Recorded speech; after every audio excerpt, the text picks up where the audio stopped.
महिलाएं एवं बच्चे, ये सोशल इश्यूज है, ठीक है ना, ये सोशल इश्यूज है। महिलाएं एवं बच्चे, जैसे कि हाल ही में विश्व आर्थिक मंच वर्ल्ड इकोनॉमिक फोरम के द्वारा वैश्विक लैंगिक अंतराल रिपोर्ट जारी की गई है। विश्व आर्थिक मंच की स्थापना 1971 में एक गैर लाभकारी संस्था के रूप में हुई थी। इसका मुख्यालय स्विट्जरलैंड के जेनेवा में स्थित है। यह सार्वजनिक निजी सहयोग पर आधारित एक अंतर्राष्ट्रीय संगठन है। यह मंच वैश्विक, क्षेत्रीय और वैश्विक एजेंडे वैश्विक, क्षेत्रीय तथा औद्योगिक एजेंडे को आकार प्रदान करने के लिए राजनीतिक, व्यवसाय और सामाजिक क्षेत्र के अग्रणी व्यक्तियों को संलग्न करता है। इसकी रिपोर्ट में जो है दिखाया गया कि सर्वप्रथम वर्ष 2006 में प्रकाशित की गई थी। इसकी रिपोर्ट वर्ल्ड इकोनॉमिक फोरम की वैश्विक लैंगिक अंतराल रिपोर्ट 2020 में निम्नलिखित 4 विषयगत आयामों के अंतर्गत लैंगिक समानता की दिशा में किया गया प्रगति के आधार पर 153 देशों को रैंकिंग प्रदान की गई थी। इकोनॉमिक पार्टिसिपेशन एंड अपॉर्चुनिटी, यानी कि आर्थिक भागीदारी और अवसर, शैक्षणिक उपलब्धि, एजुकेशन अटेनमेंट, स्वास्थ्य, उत्तरजीविता, राजनीतिक सशक्तिकरण। इसके अतिरिक्त इस वर्ष की रिपोर्ट में भविष्यगामी व्यवसायों में लैंगिक अंतराल से संबंधित संभावनाओं का भी परीक्षण किया गया। भारत का प्रदर्शन जो है वर्ल्ड इकोनॉमिक फोरम में जो 120वां स्थान भारत को मिला है। ये समग्र लैंगिक अंतराल में लगभग 2/3 स्कोर के निकट है, यानी 66.8%। पिछले वर्ष की तुलना में भारत का जो है 4 स्थान की गिरावट आई है। हालांकि भारत में राजनीतिक सशक्तिकरण में सुधार हुआ है, परंतु ये अन्य 3 संकेतक के मामले में पिछड़ा हुआ है। भारत 153 देशों में एकमात्र देश है जहां राजनीतिक लैंगिक अंतराल की तुलना में आर्थिक मामले में लैंगिक अंतराल अधिक है। स्वास्थ्य और उत्तरजीविता में व्याप्त अंतराल मुख्य रूप से जन्म के समय असामान्य रूप से निम्न लैंगिक अनुपात, प्रत्येक 100 बालकों पर 91 बालिकाएं, महिलाओं के विरुद्ध हिंसा, बलात्कार, विवाह, स्वास्थ्य सुविधाओं तक पहुंच में भेदभाव के कारण व्यापक हुआ है। शिक्षा में लैंगिक अंतराल के संदर्भ में प्रवृत्तियां अधिक सकारात्मक है। प्राथमिक से तृतीय स्तर की शिक्षा में विद्यालयी शिक्षा प्राप्त करने में बालिकाओं की हिस्सेदारी बालकों की तुलना में निरंतर बढ़ी है, और यद्यपि 82% पुरुषों की तुलना में केवल 66 महिलाएं ही साक्षर हैं। तो सतत विकास लक्ष्य जेंडर इंडेक्स है। हाल ही में वैश्विक लैंगिक समानता के मापन हेतु एसडीजी जेंडर इंडेक्स नामक एक नई सूचकांक की शुरुआत की गई है। इसमें 129 देशों में से भारत का स्थान जो है वो 95वां है। एसडीजी जेंडर इंडेक्स के बारे में देखते हैं। ये एकल मेजर 2003 इक्वल मेजर्स 2030 और इसके भागीदार संगठनों द्वारा तैयार किया गया है। ये निम्नलिखित क्षेत्रीय वैश्विक संगठनों का संयुक्त प्रयास है: African women development and communication network, Asian Pacific resources and research centre for women, bill and Melinda Gates foundation, plan international हो गया, और इंटरनेशनल वुमेन हेल्थ कोएलिशन। इस सूचकांक में 14 एसडीजी के अंतर्गत सम्मिलित 51 लैंगिक विशिष्ट संकेतकों को शामिल किया गया है। निर्धनता, स्वास्थ्य, शिक्षा, साक्षरता। जैसे कि इसमें है निर्धनता, स्वास्थ्य, शिक्षा, साक्षरता, राजनीतिक प्रतिनिधित्व और कार्यस्थल पर समानता जैसे पहलुओं को कवर किया गया है। समग्र स्कोर में 0 से 100 स्केल पर आधारित है। यह 100 का स्कोर अंतर्निहित संकेतकों के संबंध में पूर्ण लैंगिक समानता की उपलब्धि को इंगित करता है। भारत के संबंध में एसडीजी जेंडर इंडेक्स में देखें तो भारत में रैंकिंग में एशिया प्रशांत क्षेत्र में देशों में निम्न स्थान प्राप्त हुआ है। सूचकांक में शामिल एशिया और प्रशांत क्षेत्रों में 23 देशों में भारत को 17वां स्थान मिला है। भारत का जो स्कोर है 56% है, दर्शाता है कि भारत निम्न श्रेणी के देशों में सम्मिलित है। इस सूची में भारत को प्राथमिक शिक्षा, स्वास्थ्य, भूखा पोषण तथा ऊर्जा जैसे लक्ष्यों के अंतर्गत उच्च अंक प्राप्त हुआ है, और इस सूचकांक में भारत को संसद में महिलाओं द्वारा प्राप्त सीटों का अनुपात भागीदारी निम्न 10 श्रेणी वाले देशों में है। उद्योग, संरचना और नवाचार और जलवायु जैसे लक्ष्यों के अंतर्गत निम्न अंक प्राप्त हुए हैं।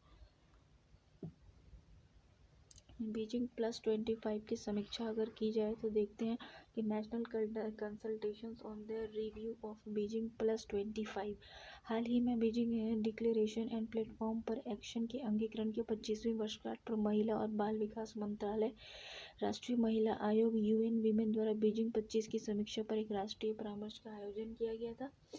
Beijing declaration and platform for actions वर्ष 1995 के बारे में क्या है कि BPFA को चतुर्थ वर्ल्ड कॉन्फ्रेंस ऑन वीमेन के दौरान अंगीकृत किया गया था। 1995 में बीजिंग में आयोजित चतुर्थ वर्ल्ड कॉन्फ्रेंस ऑन वीमेन संयुक्त राष्ट्र के सबसे बड़े आयोजकों में से एक था। ये लैंगिक समानता और महिलाओं के सशक्तिकरण पर विश्व के ध्यान संकेंद्रण के संदर्भ में महत्वपूर्ण स्थान रखता है। संयुक्त राष्ट्र द्वारा महिलाओं के मुद्दों पर 4 विश्व सम्मेलन आयोजित किए हैं। 3 अन्य विश्व सम्मेलनों में प्रथम वर्ष 1975 मैक्सिको में हुआ था, द्वितीय 1980 कोपेनहेगन में हुआ था और तीसरा नैरोबी वर्ष 1985 में आयोजित हुआ था।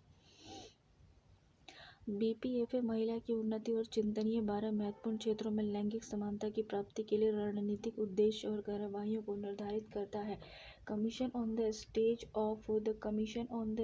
ऑफ वीमेन्स द्वारा प्रत्येक 5 वर्ष पर BPFA के कार्यान्वित संबंधी वैश्विक प्रगति की समीक्षा की जाती है। CSW संयुक्त राष्ट्र की आर्थिक और सामाजिक परिषद का एक कार्यात्मक आयोग और प्रमुख वैश्विक अंतर सरकारी निकाय है जो अनन्य रूप से लैंगिक समानता और महिला सशक्तिकरण को बढ़ावा देने के लिए समर्पित है।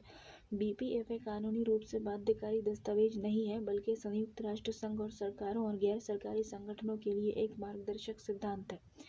इसने पहली बार बाल विवाह, कन्या भ्रूण हत्या, जननांग विकृति और प्रसव पूर्व लिंग चयन जैसे मुद्दों को संबोधित करते हुए बालिकाओं के विरुद्ध निरंतर भेदभाव और उनके अधिकारों के उल्लंघन जैसे विषयों को चिंता के एक विशिष्ट क्षेत्र के रूप में शामिल करने की सुविधा प्रदान की है। राष्ट्रीय महिला आयोग के बारे में देखते हैं। ये राष्ट्रीय महिला आयोग अधिनियम 1990 के तहत वर्ष 1992 में स्थापित एक संवैधानिक निकाय है। ठीक है ना। इस आयोग में महिलाओं के हितों के लिए समर्पित एक अध्यक्ष और विभिन्न क्षेत्रों से संबंधित 5 सदस्य और एक सदस्य सचिव सम्मिलित होते हैं। आयोग के सभी सदस्यों को केंद्र सरकार द्वारा नाम निर्दिष्ट किया जाता है। आयोग का अधिदेश क्या है? महिलाओं के लिए संविधान और अन्य विधियों के अधीन उपबंधित रक्षा उपायों से संबंधित सभी विषयों का अन्वेषण और परीक्षण करना, महिलाओं के विरुद्ध विभेद और अत्याचारों से उद्भूत विशिष्ट समस्याओं और स्थितियों का विशेष अध्ययन और अन्वेषण कराना और बाधाओं का पता लगाना जिससे कि उनको दूर करने की कार्य योजनाओं की सिफारिश की जा सके, समय समय पर भारतीय महिलाओं की स्थिति का मूल्यांकन करना, महिलाओं के अधिकारों के उल्लंघन से संबंधित मामले का समाधान करना, बहुसंख्यक महिलाओं को प्रभावित करने वाले प्रश्नों से संबंधित कदमों के लिए धन उपलब्ध कराना। यूनाइटेड नेशन वीमेन्स के बारे में है कि यह वर्ष 2010 में स्थापित संयुक्त राष्ट्र की एक संस्था है जो लैंगिक समानता और महिला सशक्तिकरण के प्रति समर्पित है। यह सतत विकास लक्ष्यों की विजन और महिलाओं और बालिकाओं हेतु व्यवहार बनाने के लिए विश्व स्तर पर कार्यरत तथा सभी क्षेत्रों में महिलाओं की समान भागीदारी को प्रोत्साहित करता है। Law related to protection of women मुस्लिम महिला विवाह अधिकार संरक्षण अधिनियम 2019। हाल ही में राष्ट्रपति ने मुस्लिम महिला संरक्षण अधिनियम 2019 को स्वीकृति प्रदान की है। हाल ही में राष्ट्रपति ने मुस्लिम महिला विवाह अधिकार संरक्षण अधिनियम 2019 को स्वीकृति प्रदान की है। ये शाह बानो के बाद पश्चात अधिनियम मुस्लिम स्त्री अधिनियम 1986 को प्रतिस्थापित करेगा। 2019 में इस अधिनियम के प्रमुख प्रावधान थे कि यह अधिनियम तत्काल 3 तलाक व्यवस्था को निरर्थक और गैरकानूनी घोषित करता है। यह अधिनियम तत्काल 3 तलाक प्रथा को एक दंडनीय अपराध घोषित कर इस संबंध में 3 वर्ष के कारावास का प्रावधान करता है। इससे तलाक देने अथवा कहने को संज्ञेय अपराध के रूप में वर्णित किया गया है।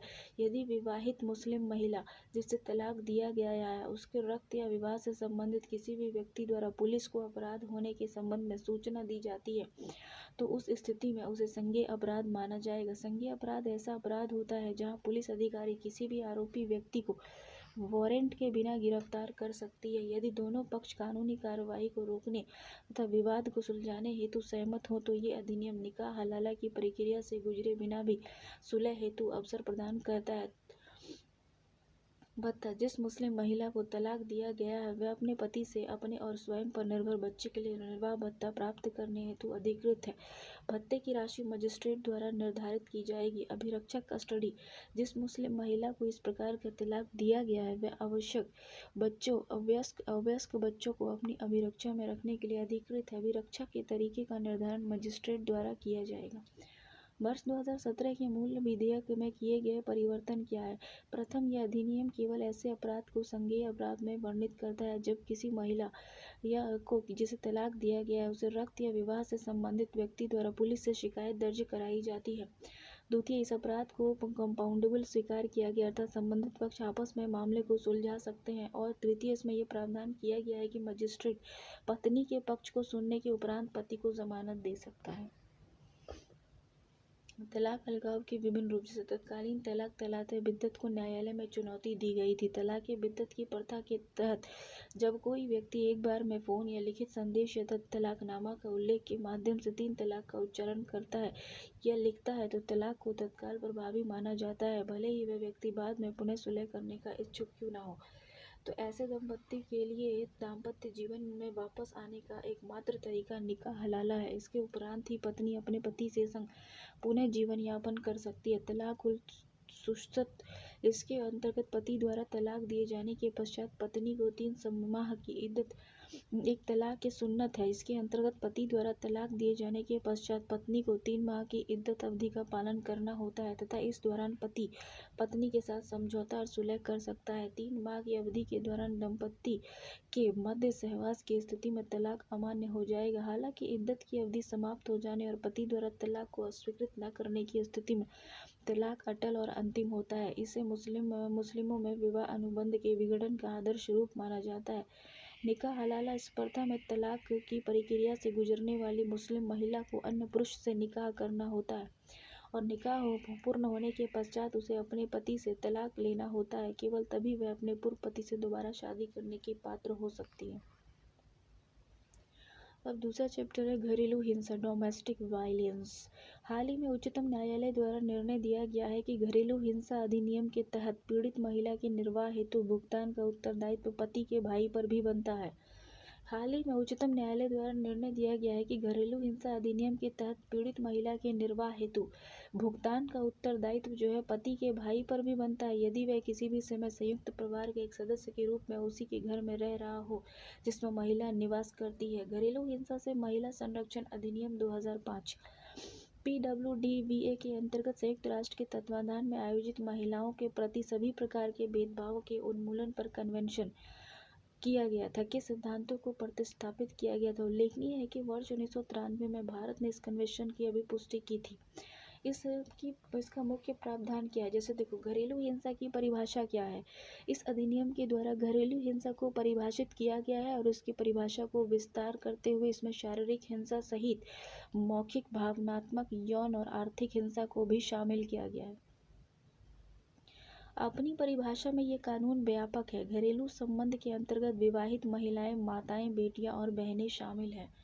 ठीक है ना। यह कानून न केवल विवाहित महिलाओं की रक्षा करता है बल्कि माता, दादी सहित परिवार के अन्य सदस्यों और लिव इन रिलेशनशिप में रहने वाली महिलाओं को भी सुरक्षा प्रदान करता है। हालांकि इस अधिनियम में वैवाहिक बलात्कार से संबंधित दुर्व्यवहार को सम्मिलित नहीं किया गया है। घरेलू हिंसा के विरुद्ध संरक्षण क्या है? इस अधिनियम के तहत महिलाएं घरेलू हिंसा के विरुद्ध सुरक्षा और वित्तीय मुआवजे की मांग कर सकती हैं। यदि वे अलग रह रही हैं तो दुर्व्यवहारकर्ता से निर्वाह संबंधी भुगतान प्राप्त कर सकती है। ये सुरक्षित आवास का अधिकार है अर्थात ससुराल या साझे घर में निवास करने का अधिकार प्रदान करता है, चाहे उसके पास घर का स्वामित्व हो या उसमें कोई अधिकार हो या ना हो। यह अधिकार न्यायालय द्वारा पारित एक निवास संबंधी आदेश द्वारा सुरक्षित किया गया है।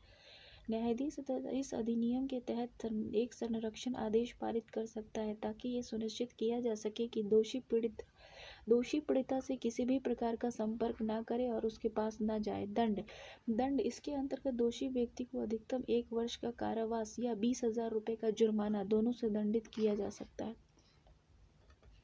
देखो, संरक्षण अधिकारी है। ये अधिनियम चिकित्सकीय परीक्षण, विधिक सहायता, सुरक्षित आश्रय के लिए महिलाओं की सहायता, संरक्षण अधिकारियों और गैर सरकारी संगठनों की नियुक्ति का प्रावधान करता है। जानकारी देने वाले दायित्व का अपवर्जन। कोई भी व्यक्ति जिसके पास ये विश्वास करने का कारण है कि घरेलू हिंसा का कोई कृत्य हुआ है या हो रहा है या होने की संभावना है, तो वह उसके बारे में संबंधित संरक्षण अधिकारी को सूचना प्रदान कर सकता है। घरेलू हिंसा अधिनियम 2005 पर अन्य महत्वपूर्ण निर्णय क्या है? जैसे कि उच्चतम न्यायालय ने इस निर्णय को बरकरार रखा है, जिसके अंतर्गत ये कहा गया था कि महिलाओं को वैवाहिक शोषण के विरुद्ध संरक्षण प्रदान करने वाला घरेलू हिंसा अधिनियम तलाक के बाद भी लागू होगा। उच्चतम न्यायालय ने अधिनियम में आवश्यक प्रावधान में वयस्क पुरुष शब्द को भी हटा दिया है, ताकि एक महिला दूसरी महिला के विरुद्ध घरेलू हिंसा का आरोप लगाकर शिकायत दर्ज कर सके। दिल्ली उच्च न्यायालय ने यह निर्णय दिया है कि घरेलू हिंसा अधिनियम के तहत निर्वाह रखरखाव प्रदान करने का प्रावधान स्वयं का भरण पोषण करने में असमर्थ अभिव्यक्ति पर निर्भर नहीं करता। भरण पोषण संबंधी यह भुगतान पत्नी की आय पर भी निर्भर नहीं करता। अन्य संबंधित कानून क्या है? जैसे कि दहेज प्रतिषेध अधिनियम 1961, ये एक आपराधिक कानून है जो दहेज लेने और देने वालों को दंडित करने का प्रावधान करता है। इस कानून के तहत यदि कोई दहेज लेता है या देता है तो उसे 6 माह का कारावास हो सकता है या उस पर 5,000 रुपये तक का जुर्माना लगाया जा सकता है। भारतीय दंड संहिता आईपीसी की धारा 498 ए ये एक आपराधिक कानून है जो उन पतियों या पत्नियों के उन रिश्तेदारों पर लागू होता है जो महिलाओं के प्रति क्रूर व्यवहार करते हैं। हाल ही में उच्चतम न्यायालय द्वारा आईपीसी की धारा 498 ए के अंतर्गत तत्काल गिरफ्तारी के प्रावधान को पुनः बहाल कर दिया है। कार्यस्थल पर महिलाओं का उत्पीड़न, harassment of women at work place. हाल ही में उच्चतम न्यायालय ने अपने एक निर्णय में ये फैसला दिया है कि महिलाओं का कार्यस्थल पर लैंगिक उत्पीड़न अधिनियम 2013 का कार्यस्थल पर महिलाओं के लैंगिक उत्पीड़न के विरुद्ध सुरक्षा प्रदान करने के साथ साथ ऐसे दुर्व्यवहारों की रोकथाम और ऐसी शिकायतों के निवारण हेतु अधिनियम किया गया है। महिलाओं का कार्यस्थल पर लैंगिक उत्पीड़न 2013 ये अधिनियम कार्यस्थल पर महिलाओं को लैंगिक उत्पीड़न से सुरक्षा प्रदान करने का प्रावधान करता है। यह अधिनियम कार्यस्थल पर लैंगिक उत्पीड़न को परिभाषित करता है तथा शिकायतों के निवारण के लिए एक तंत्र स्थापित करता है। इस अधिनियम के तहत सुरक्षा हेतु पात्र पीड़ित महिला की परिभाषा को अत्यंत व्यापक बनाते हुए इसमें सभी महिलाओं को समाहित किया गया है, भले ही उनकी आयु या रोजगार की स्थिति कुछ भी हो। उसके तहत संगठित या असंगठित क्षेत्रों व सार्वजनिक व निजी क्षेत्रों में कार्यरत महिलाओं के साथ साथ ग्राहक व उपभोक्ता महिलाओं और घरेलू कर्मकार महिलाओं को भी शामिल किया गया है। इस अधिनियम में लैंगिक उत्पीड़न के प्रकारों के रूप में प्रतिकार, क्विड प्रो क्वो, उत्पीड़न, प्रतिकूल कार्य परिवेश की अवधारणाओं को भी शामिल किया गया। यदि ये लैंगिक उत्पीड़न के कृत्य और व्यवहार को प्रोत्साहित करते हैं, 10 या उससे अधिक कर्मचारियों को नियोजित करने वाले प्रत्येक निजी या सार्वजनिक संगठनों में इस प्रयोजनार्थ एक आंतरिक शिकायत समिति का गठन करना अनिवार्य होगा। आंतरिक परिवाद समिति को किसी व्यक्ति को समन जारी करने, दस्तावेज के प्रकटीकरण या उन्हें प्रस्तुत करने हेतु दीवानी न्यायालय की शक्ति प्रदान होगी। ऐसे प्रत्येक आईसीसी में गैर सरकारी संगठनों संगमों में ऐसा सदस्य शामिल होगा जो महिलाओं की समस्याओं के प्रति प्रतिबद्ध, लैंगिक उत्पीड़न से संबंधित मुद्दों से सुपरिचित हो। स्थानीय परिवाद समिति का गठन किया जाना आवश्यक है प्रत्येक जिले में संबंधित राज्य सरकार के द्वारा, जो 10 से कम श्रमिकों वाले संस्थानों से शिकायत स्वीकार करेगी और स्वयं नियोक्ता के विरुद्ध शिकायत स्वीकार करेगी। यह एक अतिरिक्त स्थानीय परिवाद समिति का गठन प्रखंड स्तर पर भी किया जाएगा। इसमें मिथ्या या दोषपूर्ण परिवाद अथवा मिथ्या साक्ष्य के रूप में दंड का प्रावधान है। महिलाओं के प्रजनन अधिकार से संबंधित विधेयक क्या है? जैसे देखो, medical termination of pregnancy amendment bill 2020 MTP act में कुछ संशोधन किया गया है, ठीक है ना, 2020 में। तो गर्भ का चिकित्सकीय समापन अधिनियम एमटीपी एक्ट 1971 में संशोधन करने के लिए एमटीपी एक्ट 2020 को स्वीकृति प्रदान की गई है। इसकी विशेषताएं क्या क्या है देखो, इस विधेयक में 20 सप्ताह के गर्भावस्था के मामले में गर्भ के समापन के लिए एक पंजीकृत चिकित्सक की राय और 20 से 24 सप्ताह तक के गर्भावस्था के मामले में गर्भ समापन के लिए 2 पंजीकृत चिकित्सकों की राय अनिवार्य है, ठीक है। इस विधेयक में दुष्कर्म पीड़िता, सगे संबंधियों के साथ यौन संपर्क से पीड़ित अन्य सुविध महिलाएं जैसे दिव्यांग महिलाएं, नाबालिग महिलाएं, सहित विशेष श्रेणियों की महिलाओं के लिए गर्भ के चिकित्सकीय समापन हेतु गर्भावस्था की ऊपरी समय सीमा को 20 सप्ताह से बढ़ाकर 24 सप्ताह कर दिया गया है। इस विधेयक में ये प्रावधान किया गया है कि मेडिकल बोर्ड के द्वारा जांच में पाई गई भ्रूण संबंधी शारीरिक विषमताओं के मामले में गर्भ के चिकित्सकीय समापन हेतु गर्भावस्था की ऊपरी समय सीमा लागू नहीं होगी। मेडिकल बोर्ड की संरचना, कार्य और अन्य विवरण के संबंध में नियम निर्धारित किए गए हैं। जिस महिला का गर्भपात हो चुका है उसके नाम और अन्य जानकारियों को प्रचलित कानून के तहत निर्दिष्ट विशेष व्यक्ति के अतिरिक्त किसी अन्य व्यक्ति के समक्ष प्रकट नहीं किया जाएगा। यह संशोधन वर्तमान प्रावधान में उपबंधित केवल विवाहित महिला या उसके पति के स्थान पर किसी भी महिला या उसके साथी के लिए गर्भनिरोधक विफलता की स्थिति में छूट। इस संशोधन में वर्तमान प्रावधान में उपबंधित केवल विवाहित महिला या उसके पति के स्थान पर किसी भी महिला या उसके साथी के लिए गर्भनिरोधक विफलता की स्थिति में छूट अर्थात चिकित्सकीय रूप से गर्भ के समापन की अनुमति प्रदान करता है। देखो, गर्भ का MTP एक्ट जो 1971 में बना था उसमें संशोधन 2020 में किया गया है और उसमें किया गया है कि 20 सप्ताह से बढ़ाकर 24 सप्ताह तक कर दिया गया है। जहां ये जोखिम हो कि जन्म लेने वाला बच्चा शारीरिक और मानसिक विषमताओं से पीड़ित होगा, जहां गर्भ को जारी रखने से महिला के जीवन के समक्ष खतरा उत्पन्न होने की संभावना हो, उसे गंभीर शारीरिक और मानसिक क्षति होगी, जहां दुष्कर्म या गर्भनिरोधक साधनों की विफलता के कारण महिला गर्भवती हो जाती है। ये विभिन्न चरणों से अनुमोदन हेतु निम्नलिखित मापदंड प्रदान करता है। तो पहले 12 सप्ताह के दौरान एक पंजीकृत चिकित्सक एक रजिस्टर्ड मेडिकल प्रैक्टिशनर के अनुमोदन से गर्भ को समाप्त किया जा सकता है। 12 सप्ताह के दौरान 12 से 20 सप्ताह के मध्य के वर्ग को 2R रजिस्टर्ड मेडिकल प्रैक्टिशनर के अनुमोदन, यानी कि 12 से 20 सप्ताह के बीच में 2 डॉक्टर जो होना चाहिए, ठीक है ना, जो मेडिकल रजिस्टर्ड प्रैक्टिशनर डॉक्टर है, दोनों की अनुमति से हो सकता है। उसके बाद 20 सप्ताह के बाद अगर कोई जो है इस कराता, केवल न्यायालय की स्वीकृति से ही गर्भ को समाप्त किया जा सकता है। किसी नाबालिग के गर्भपात हेतु अभिभावक की लिखित सहमति प्राप्त करना आवश्यक है। केवल विवाहित महिलाओं द्वारा ही गर्भपात की मांग करने के कारण के रूप में गर्भनिरोधक साधनों की विफलता को वर्णित किया जा सकता है। देखो, सरोगेसी विधेयक क्या है? सरोगेसी रेगुलेशन बिल क्या है? हाल ही में केंद्रीय मंत्रिमंडल ने राज्यसभा की प्रवर समिति की अनुशंसाओं को समाविष्ट करने के लिए सरोगेसी विनियमन विधेयक को स्वीकृति प्रदान की है। इससे संबंधित तथ्य क्या है कि सरोगेसी विनियमन विधेयक 2016 लोकसभा में पुनः स्थापित किया गया था, जो 16वीं लोकसभा के विघटन के पश्चात व्यापगत हो गया था।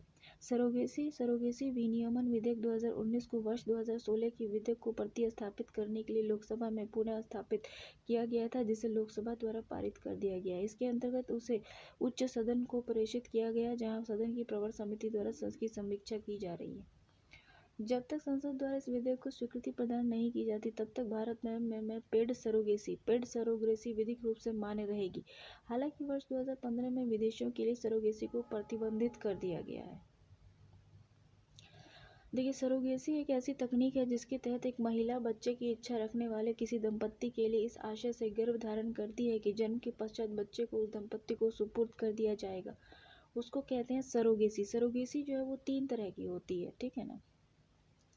तो पहली जो होती है वो परोपकारी सरोगेसी होती है। इसके अंतर्गत दंपत्ति सरोगेट माता को गर्भावस्था से संबंधित चिकित्सकीय और बीमा संबंधी व्यय के अतिरिक्त कोई अन्य क्षतिपूर्ति प्रदान नहीं करता है।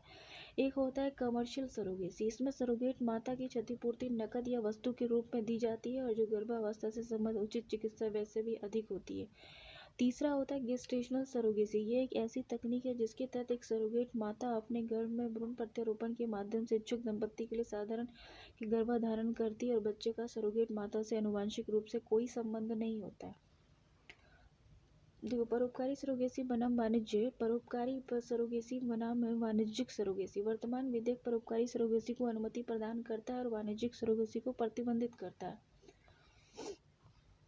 कौन सरोगेट माता बन सकता है? देखो, सरोगेट माता कौन बन सकता है? सरोगेट माता इच्छुक दंपत्ति के निकट संबंधी होनी चाहिए। क्लोज रिलेटिव्स भी बन सकता है सरोगेट मदर, ठीक है ना। उसके बाद इनफर्टिलिटी शब्द की परिभाषा दी गई है। विवाह के 5 वर्ष पश्चात भी अगर किसी जीवित बच्चे के न होने से वंध्यता या प्रमाण पत्र प्राप्त कर इच्छुक दंपति सरोगेसी के विकल्प का चयन कर सकता है। बीमा कवरेज की अवधि क्या है? जैसे सरोगेट माता के लिए बीमा कवरेज की अवधि केवल 16 माह तक सीमित की गई है।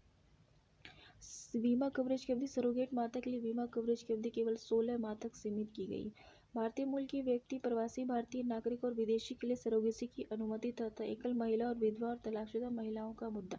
भारत में सरोगेसी अनुमति नहीं है, यानी कि भारत में कोई भी बाहर का आदमी हो, जैसे कि पीआई हो, भारतीय मूल का हो, ओवरसीज सिटीजन्स ऑफ इंडिया हो या फिर कोई विदेशी हो, ये लोग अगर चाहेगा कि हम सरोगेट मदर यहाँ पे ले लें तो नहीं मिलेगी, ये प्रतिबंधित हो गया है। तो गर्भाधारण पूर्व और प्रसव पूर्व निदान तकनीक लिंग चयन प्रतिषेध अधिनियम पीसीपीएनडीटी एक्ट, ये क्या है? पीसीपीएनडीटी एक्ट हाल ही में उच्चतम न्यायालय के द्वारा गर्भाधारण पूर्व और प्रसव पूर्व निदान तकनीक लिंग चयन प्रतिरोध अधिनियम 1994 के उन प्रावधानों को बरकरार रखा गया है जो प्रसूति और स्त्री रोग विशेषज्ञों के द्वारा जो प्रसूति यानी गायनोकोलॉजिस्ट और स्त्री रोग विशेषज्ञों के द्वारा मेडिकल रिकॉर्डों के रखरखाव न किए जाने संबंधी कृत्य को अपराध की श्रेणी में लाते हैं तथा जिनके आधार पर उनके मेडिकल लाइसेंस को अनिश्चित काल तक के लिए निलंबित किया जा सकता है। पीसीपीएनडीटी अधिनियम के बारे में जानते हैं। पीसीपीएनडीटी अधिनियम 1994 को अधिनियमित करने के उद्देश्य से लाइसेंस को अनिश्चित काल के लिए रद्द कर दिया जाएगा। जो भी आदमी जो है लिंग चयन या किसी भी तरह का अतिक्रमण करता है, उल्लंघन करता है, तो ठीक है ना। गर्भाधारण पूर्व या पश्चात लिंग चयन तकनीक के उपयोग पर प्रतिबंध लगा दिया गया है। लिंग चयन, गर्भपात के लिए प्रसव पूर्व निदान तकनीकों के दुरुपयोग को रोकना। इस अधिनियम के तहत उन सभी केंद्रों को जिनके पास संभावित रूप से गर्भाधारण पूर्व या प्रसव पूर्व भ्रूण के लिंग का परीक्षण करने वाला कोई उपकरण है तो उन्हें समुचित प्राधिकारियों के समक्ष अपना पंजीकरण करवाना आवश्यक है। यह लिंग निर्धारण करने वाली तकनीकों से संबंधित विज्ञापनों को प्रतिबंधित करता है। यह अधिनियम और नियम उचित रिकॉर्डों के रखरखाव और अनुरक्षण संबंधी व्यापक कार्यवाही की व्यवस्था करता है। परिसर को सील करने और गवाहों को उपस्थित कराने सहित विधि के उल्लंघनकर्ताओं की मशीनों, उपकरणों और अभिलेखों की तलाशी, जो भी तलाशी ली जाएगी, मशीन की, उपकरण की, अभिलेखों की तलाशी, जब्ती, सील करने के संबंध में समुचित प्राधिकारियों को सिविल न्यायालय की शक्ति प्राप्त होगी। लिंग चयन से के में प्रयोग की जाने वाली नवीन तकनीक को इसके तहत शामिल करने के लिए वर्ष 2003 में इस अधिनियम में संशोधन किया गया था। लैंगिक अपराधों से बालकों का संरक्षण अधिनियम 2012, पॉस्को एक्ट 2012। पॉस्को एक्ट 2012 है, ये लैंगिक अपराधों के मामले में बालकों का संरक्षण करता है। तो हाल ही में विधि और न्याय मंत्रालय ने राष्ट्रीय महिला सुरक्षा mission, national mission for safety women's के एक भाग के रूप में बलात्कार और पॉस्को अधिनियम से जुड़े मामलों के निपटान हेतु 1023 फास्ट ट्रैक स्पेशल कोर्ट्स के स्थापित करने के लिए एक योजना प्रारंभ की है।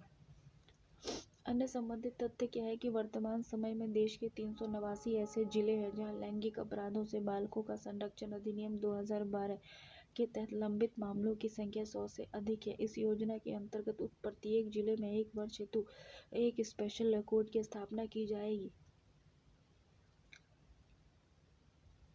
इस योजना का वित्त पोषण केंद्र प्रायोजित योजनाओं के आधार पर किया जाएगा। ये योजना 60% भाग योगदान केंद्र सरकार द्वारा, 40% राज्य शासित प्रदेश द्वारा किया जाएगा।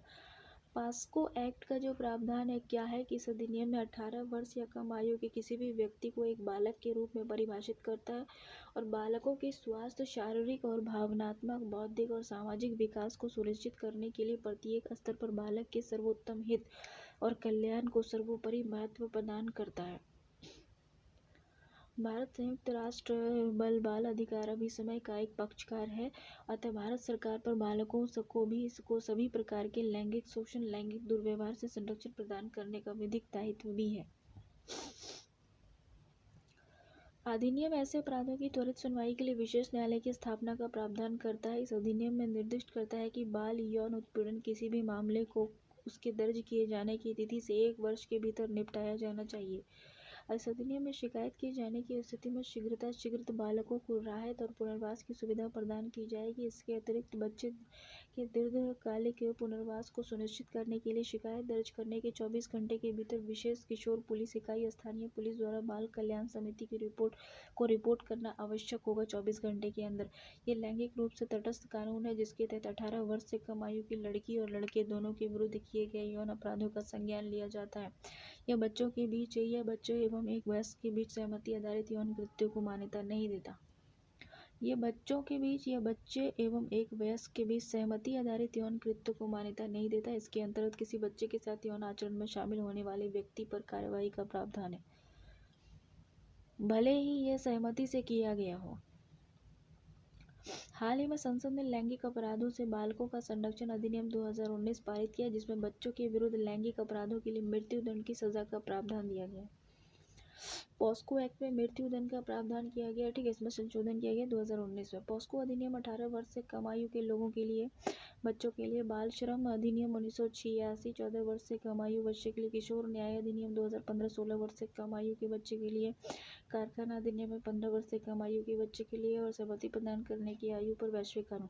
कई देशों में सहमति प्रदान करने की आयु 16 वर्ष या उससे कम है। अधिकांश अमेरिकी राज्य, यूरोप, जापान, कनाडा, ऑस्ट्रेलिया, चीन, रूस इसी श्रेणी में शामिल है। देखो, चाइल्ड वेलबींग इंडेक्स। हाल ही में वर्ल्ड विजन इंडिया एक गैर सरकारी संगठन IFMR लीड भारत एक शोध संस्थान द्वारा बाल कल्याण सूचकांक जारी किया गया। इसके तहत स्कोर अंकों की गुणवत्ता 3 आयामों तक है, जैसे कि स्वास्थ्य, व्यक्ति विकास, सकारात्मक संबंध और सुरक्षात्मक संदर्भ में। इसके विभाजित 24 संकेतकों को उपयोग के आधार पर किया जाता है। केरल, तमिलनाडु, हिमाचल प्रदेश शीर्ष स्थान पर, जबकि मेघालय, झारखंड, मध्य प्रदेश निचले स्थान पर है। संघ के पुडुचेरी का प्रदर्शन सबसे बेहतर है। समेकित बाल संरक्षण योजना, integrated child protection scheme ICPS, यह एक केंद्र प्रायोजित योजना है। इसका उद्देश्य सरकार या नागरिक समाज की भागीदारी के माध्यम से, सरकार भी रहेगी और जो है NGO वाला सब भी रहेगा, इस सबके माध्यम से कठिन परिस्थितियों में जीवन यापन करने वाले बालकों और साथ ही अन्य सुभेद्य बालकों के लिए एक सुरक्षात्मक परिवेश का सृजन करना है। इसके अंतर्गत बालकों की अभावग्रस्तता के निवारणार्थ जोखिम का सामना कर रहे परिवारों और बालकों की पहचान करने हेतु राज्य के उत्तरदायित्व में प्रत्येक जिले में राज्य सरकारों, संघ शासित प्रदेशों द्वारा जिला बाल संरक्षण समिति के गठन का प्रावधान किया गया है।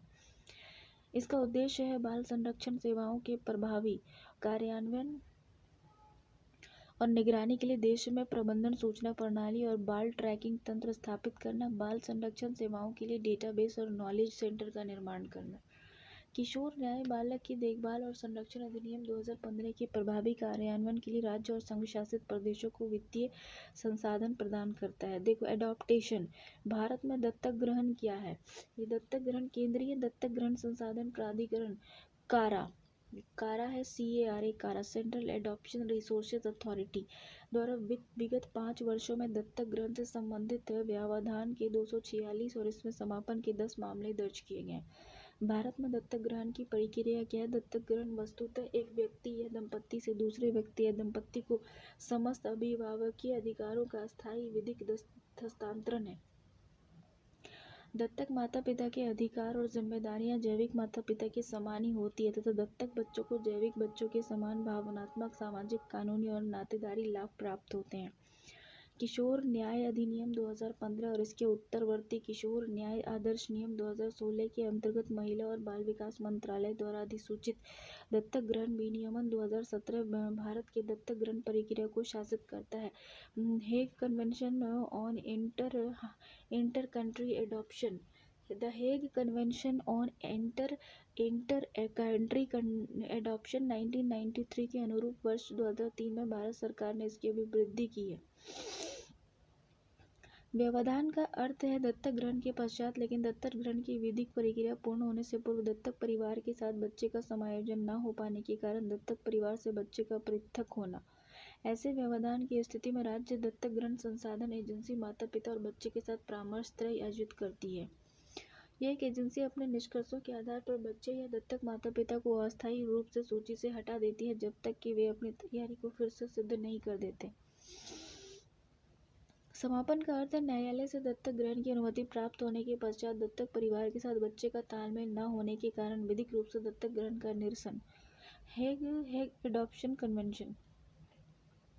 देखो, बाल संरक्षण और अंतर्देशीय दत्तक ग्रहण के संबंध में सहयोग पर वर्ष 1993 का हेग कन्वेंशन वस्तुतः बच्चे और उनके परिवारों को विदेशों में अवैध, अस्थायी और समयपूर्व या बिना तैयारी के दत्तक ग्रहण के जोखिमों से संरक्षण प्रदान करना है।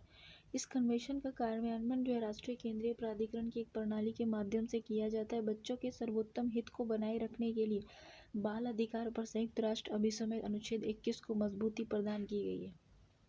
यह बच्चों के अपहरण, बिक्री, दुर्व्यवहार को रोकने का भी प्रयास करता है। द प्रोसेस ऑफ एडॉप्शन, पहले रजिस्ट्रेशन कराया जाता है, फिर डॉक्यूमेंट ट्रांसफ़र किया जाता है, फिर पेरेंट असेसमेंट होता है, फिर कंप्लीटेशन ऑफ प्रोसेस होता है, उसके बाद रूम फॉर रिव्यू होता है जहाँ बच्चे को देखा जाता है।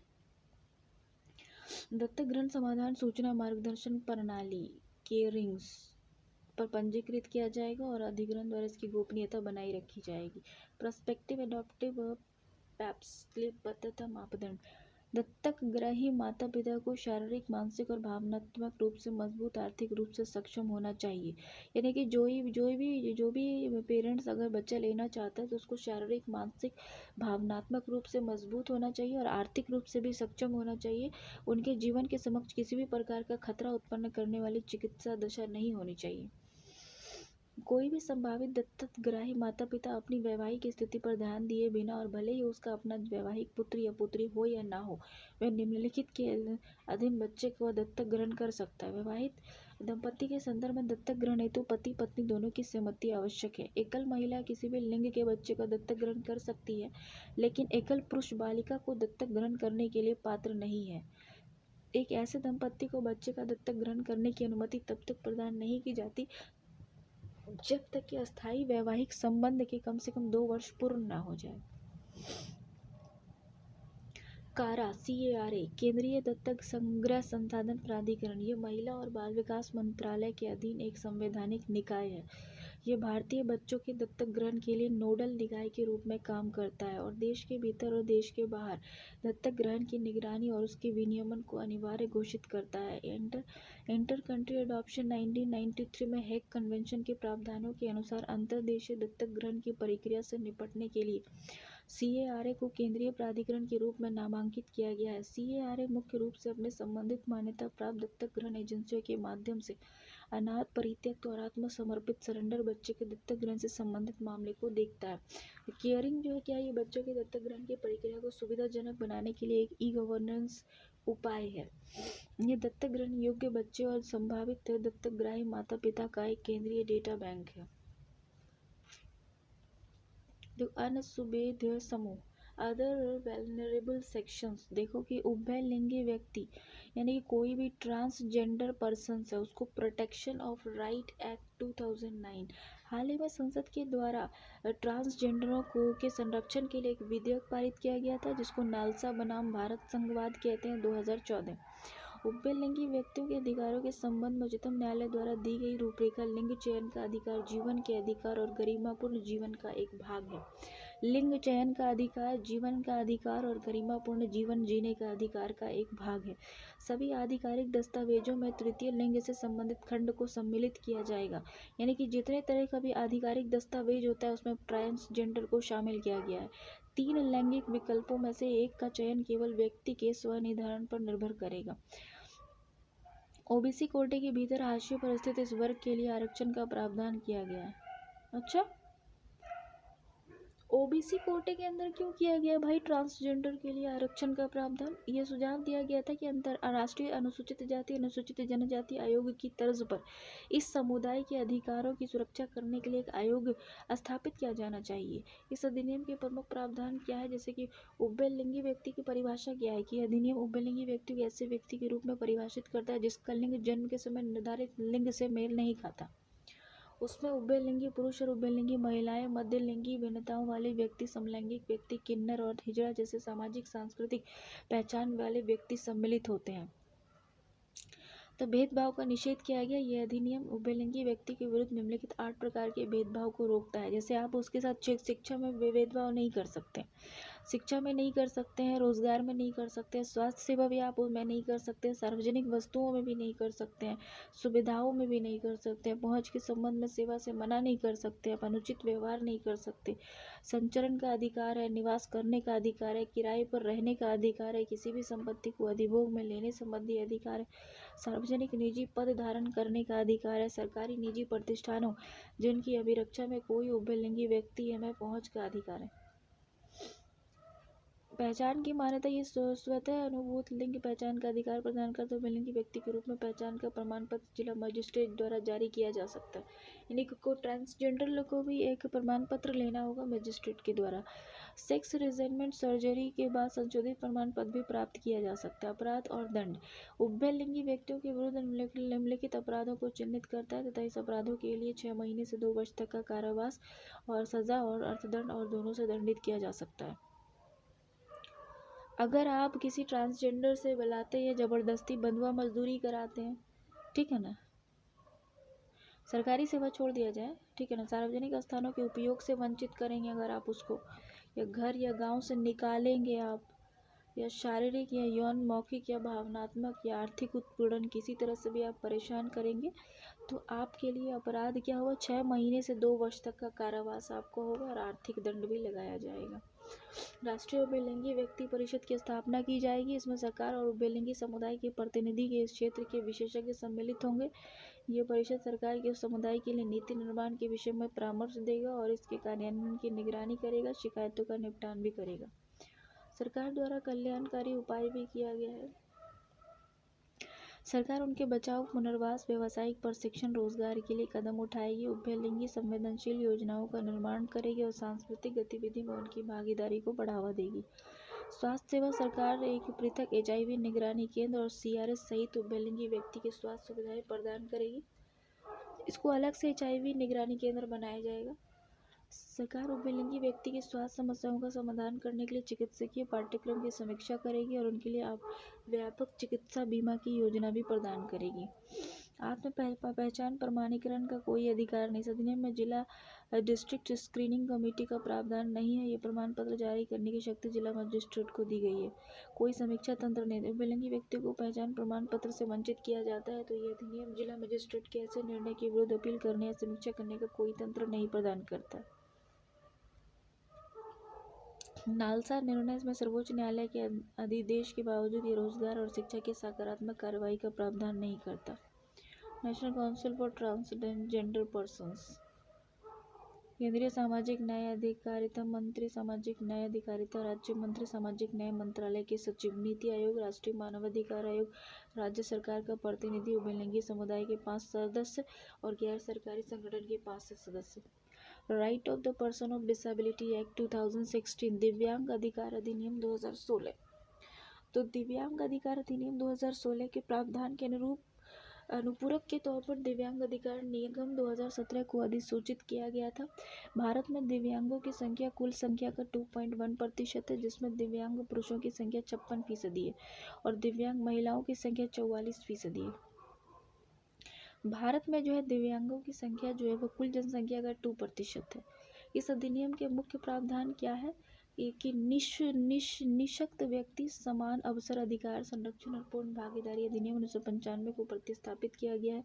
United nation convention on the rights of persons with disability के सिद्धांतों के अनुरूप ही यूनाइटेड नेशन कन्वेंशन और on the right of persons with disability के सिद्धांतों के अनुसार और इसका उद्देश्य दिव्यांगों के लिए अनुकूल कार्यस्थल की स्थापना को प्रोत्साहित करता है। इसके द्वारा दिव्यांगों की मौजूदा 7 श्रेणियों को बढ़ाकर 21 किया गया और केंद्र सरकार को इस सूची में दिव्यांग के अन्य प्रकारों को समाविष्ट करने की शक्ति प्रदान की गई है।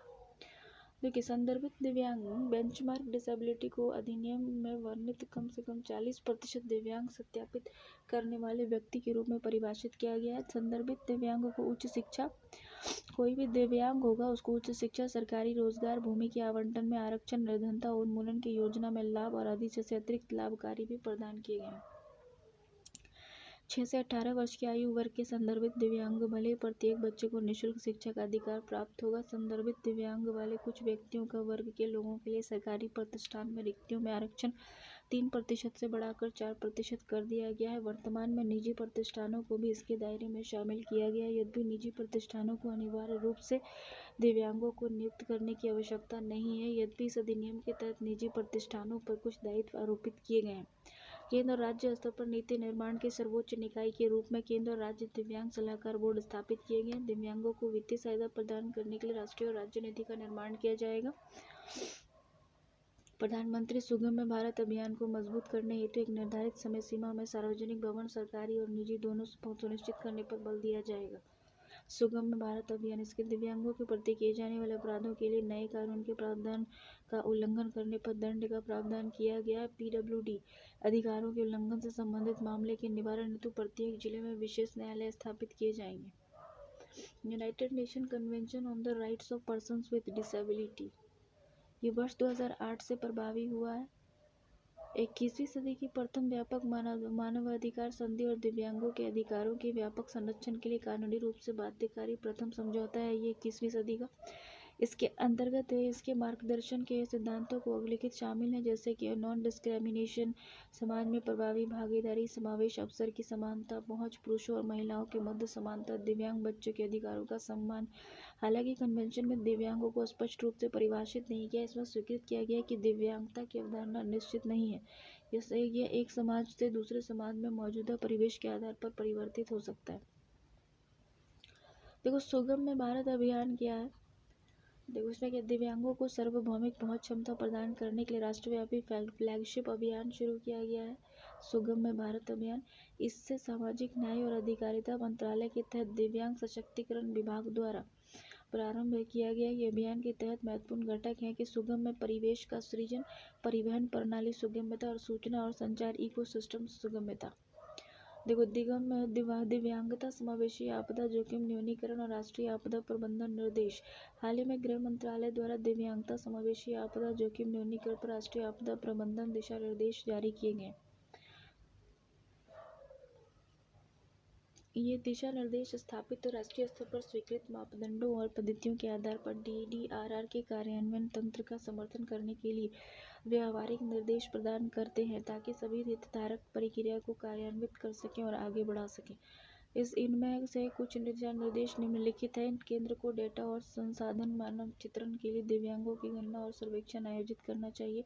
आपदा जोखिम न्यूनीकरण गतिविधियों और दिव्यांगों और उनके प्रतिनिधि संगठन संबंधित मुद्दों को शामिल करना चाहिए। टिकाऊ चिकित्सा उपकरणों, जीवन रक्षक उपकरणों आदि और राष्ट्रीय भंडारण जैसी तैयारियों और शमन रणनीतियों को अपनाना चाहिए।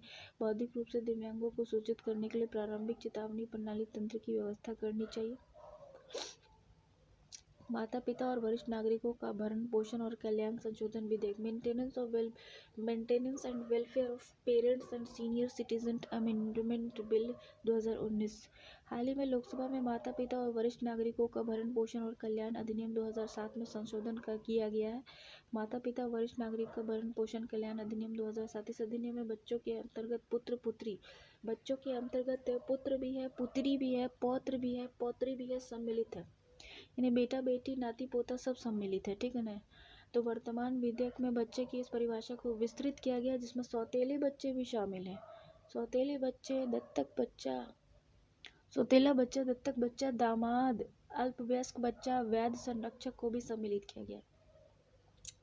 पेरेंट्स का तात्पर्य माता पिता से है, भले ही वह जैविक हो या दत्तक हो या सौतेला हो या सौतेली माता पिता हो, जो भी हो। वर्तमान विधेयक में इसके अंतर्गत सास ससुर और माता पिता माँ को भी सम्मिलित कर दिया गया है। नातेदार का तात्पर्य निसंतान वरिष्ठ नागरिक के किसी वैध उत्तराधिकारी से भी है। जो अवयस्क नहीं है, उसकी मृत्यु के पश्चात उसकी संपत्ति उसके अधिकार में होगी या विरासत से प्राप्त करेगा। नातेदार का तात्पर्य निसंतान वरिष्ठ नागरिक के किसी वैध उत्तराधिकारी से है, जो अवयस्क नहीं है तथा उसकी मृत्यु के पश्चात उसकी संपत्ति उसके अधिकार में होगी या विरासत में प्राप्त होगी। हालांकि इस विधेयक में अवयस्क बालकों के विविध संरक्षण को शामिल किया गया है। वरिष्ठ नागरिक से तात्पर्य किसी भी व्यक्ति से है जो भारत का नागरिक है और जिसकी आयु 60 वर्ष या उससे अधिक है, उसको हम वरिष्ठ नागरिक कहेंगे।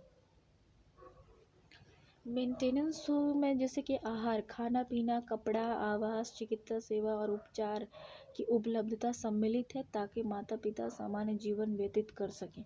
गरिमापूर्ण जीवन व्यतीत करने हेतु माता पिता और वरिष्ठ नागरिक के लिए आवश्यक आहार, वस्त्र, आवास, संरक्षण, सुरक्षा, चिकित्सा सेवा, स्वास्थ्य देखभाल, उपचार संबंध में विधेयक में विस्तृत प्रावधान किया गया है। भरण पोषण आदि। ये विधेयक भरण पोषण भत्ते की ऊपरी सीमा को समाप्त करता है जो वर्तमान अधिनियम में 10,000 रुपये अधिकतम है। उसकी सीमा को समाप्त कर दिया है, कुछ भी हो सकता है। भरण पोषण अधिकरण का गठन। भरण पोषण के आदेश के न्याय निर्णय और उसका निश्चयन करने के लिए राज्य सरकार उस अधिनियम की प्रारंभ तिथि से 6 माह की अवधि के भीतर प्रत्येक सब डिविजनल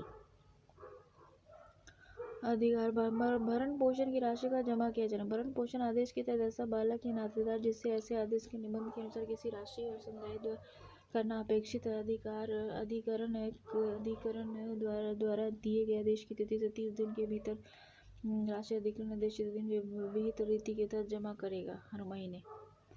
विधेयक में दिनों की संख्या कम से कम 15 दिन कर दिया गया है। अभी कोई भी वरिष्ठ नागरिक माता पिता किसी मामले के अधिकरण के निर्णय से संतुष्ट होने की स्थिति में निर्णय की तिथि से 60 दिन के भीतर अपील या द्विगुना अपील कर सकते हैं। विधेयक बच्चों और संबंधितों को अधिकरण के निर्णय के विरुद्ध अपील करने की अनुमति प्रदान करता है। जैसे बुद्ध लोगों के लिए integrated program for older person, बुद्धजनों को आश्रय, भोजन, चिकित्सा देखभाल, मनोरंजन के अवसर आदि जैसी मूलभूत सुविधाएं प्रदान कर उनके जीवन की गुणवत्ता में सुधार करने हेतु है।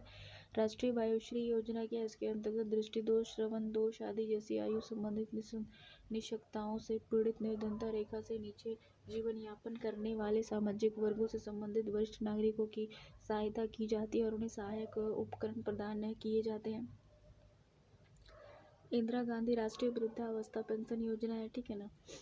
तो बीपीएल वर्ग से संबंधित 60 वर्ष या उससे अधिक आयु के व्यक्तियों को वित्तीय सहायता प्रदान की जाती है। वरिष्ठ पेंशन बीमा योजना सब्सक्रिप्शन अमाउंट के आधार पर गारंटी युक्त न्यूनतम प्रतिफल आधार पर न्यूनतम पेंशन प्रदान के लिए। प्रधानमंत्री वय वंदना योजना, इसके अंतर्गत वृद्धावस्था के दौरान सामाजिक सुरक्षा प्रदान की जाती है। ये वरिष्ठ पेंशन बीमा योजना की एक सरलीकृत संस्करण है। इसका कार्यान्वयन भारतीय जीवन बीमा द्वारा किया जाता है।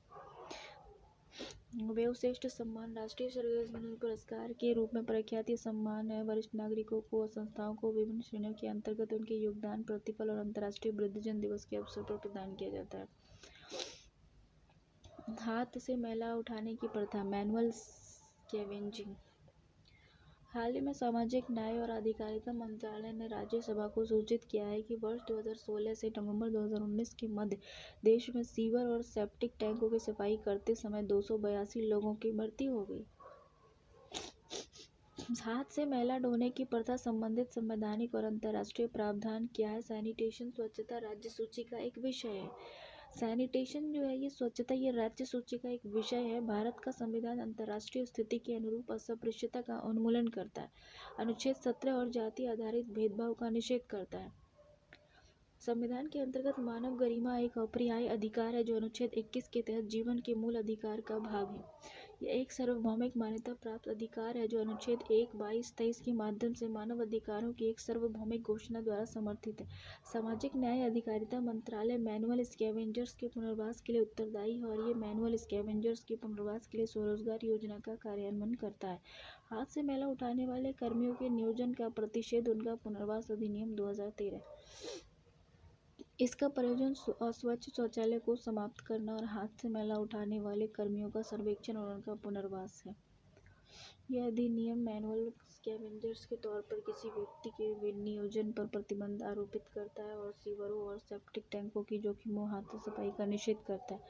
इस प्रकार अधिनियम शुष्क शौचालय और मल मूत्र की सभी प्रकार की मैनुअल स्कैवेंजिंग के साथ सुरक्षात्मक गियर के बिना गटर, सीवर और सेप्टिक टैंक की सफाई पर भी प्रतिबंधित करता है। यह अधिनियम की धारा 9 के अंतर्गत उल्लंघन करने वाले व्यक्ति को 2 वर्ष तक का कारावास की सजा और 2 लाख रुपए तक का अर्थदंड दिया जा सकता है। 5 वर्ष का अर्थदंड और 5 लाख रुपए का जुर्माना हो सकता है। प्रारंभ में एक बार नकद सहायता। मैनुअल स्कैवेंजर्स के बच्चों को छात्रवृत्ति, आवासीय भूखंड का आवंटन, भवन निर्माण के लिए वित्तीय सहायता, कम से कम 3,000 रुपये प्रतिमाह के भुगतान के साथ आजीविका कौशल में प्रशिक्षण और परिवार के कम से कम एक वयस्क सदस्य को रियायती ऋण के साथ सब्सिडी हेतु प्रावधान करना है। नेशनल कमीशन फॉर सफाई कर्मचारी का गठन 1994। देखो विमुक्त घुमंतु अर्धघुमंतु समुदाय। देखो denotified nomadic and semi nomadic communities, विमुक्त घुमंतु और अर्धघुमंतु समुदाय। देखो राष्ट्रीय जनसंख्या रजिस्टर और राष्ट्रीय नागरिकता रजिस्टर एनपीआर और एनआरसी की क्रियान्वयन की स्थिति में मध्य प्रदेश की विमुक्त घुमंतु और अर्धघुमंतु जनजातियों ने अपनी नागरिकता के समापन की आशंका उत्पन्न हुई है। ये जनजातियां राज्य की संपूर्ण जनसंख्या का लगभग 7 से 8% है। ब्रिटिश औपनिवेशिक शासन के दौरान यदि स्थानीय सरकार को ऐसा प्रतीत होता था कि गिरोह या जनजाति गैर जमानती अपराधों में संलग्न है, ब्रिटिश औपनिवेशिक शासन के दौरान अगर स्थानीय सरकार को ऐसा प्रतीत होता था कि ये गिरोह जो है वो जनजाति गैर जमानती अपराधों में संलग्न है, तो उन्हें आपराधिक जनजाति अधिनियम 1871 के तहत आपराधिक जनजाति के रूप में पंजीकृत किया जाता था। उन्हें आपराधिक जनजाति अधिनियम 1871 के तहत आपराधिक जनजाति के रूप में पंजीकृत किया जाता था। इसके बाद आपराधिक जनजाति अधिनियम क्रिमिनल ट्राइब्स एक्ट सीटीए 1924 प्रभाव में आया। इस अधिनियम के तहत स्थानीय सरकार सुधार गृह स्थापित कर सकती थी और आपराधिक जनजाति के बच्चों को उनके माता पिता और अभिभावक से अलग कर उन्हें इन सुधार गृहों में रखा जाता था। सीटीए के तहत घुमंतु और विमुक्त जनजाति दोनों को ही आपराधिक जनजातियां माना गया था। अधिकांश विमुक्त जनजातियां अनुसूचित एससी, एसटी और ओबीसी की श्रेणी में आती हैं।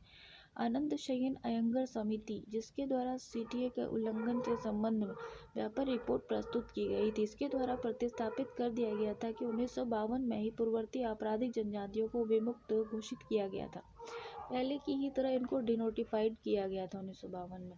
लेकिन 2002 में न्यायमूर्ति वेंकटचलैया आयोग के द्वारा विमुक्त और घुमंतु जनजातियों को आर्थिक और शैक्षणिक विकास के लिए कार्यक्रम को मजबूत करने की अनुशंसा की गई थी और साथ ही द्वारा डिनोटिफाइड ट्राइब्स की आवश्यकताओं और शिकायतों के निवारण हेतु विशेष आयोग के गठन की भी अनुशंसा की गई थी। इसके परिणाम स्वरूप 2005 में इन समुदायों की सामाजिक आर्थिक स्थितियों का अध्ययन करने हेतु बालकृष्ण सिडके रेणके की अध्यक्षता में एक कमेटी गठित की गई थी।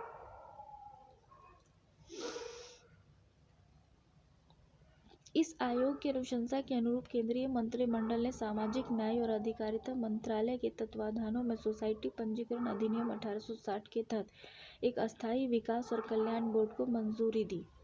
डीएनटी के समक्ष आने वाली विविध चुनौतियां क्या है? सामाजिक भेदभाव, आर्थिक कठिनाई, घटती जनसंख्या और जनगणना संबंधी आंकड़े का अभाव, बृहद स्तर पर बहिष्कार इत्यादि।